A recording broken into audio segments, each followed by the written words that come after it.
Imagine that the Trust for Trauma Journalism is fully funded. And you can come to the Trust and say, this is the thing that needs to get done. Right now, this is the number one thing to get done. What can the Trust do?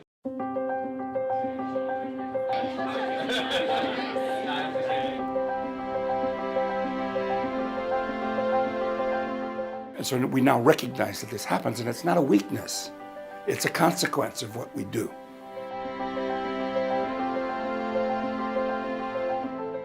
If you're not feeling what's happening, how can you tell your readers? How can you make them feel about it? And yet, if you feel it too much, you will burn out very quickly. But I think that we live in a different place and time now.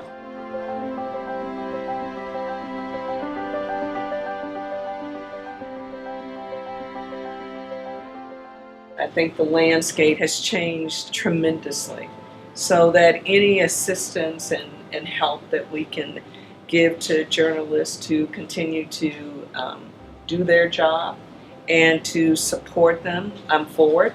And they're traumatized by it. Some of them withdraw from being reporters. Ultimately led to that photographer a year later committing suicide. Small town reporters who you never would have, who were covering the sewage board and the education board 20 and 15 years ago, are now faced with carnage.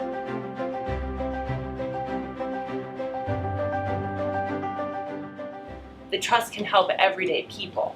Yes. Everyday journalists who are simple web writers, or it's their first or second job, and maybe they're not even covering Las Vegas. Maybe they're just trying to do their job and get through the day, but they happen to have to cover really hard stuff. I'm a practical kind of guy.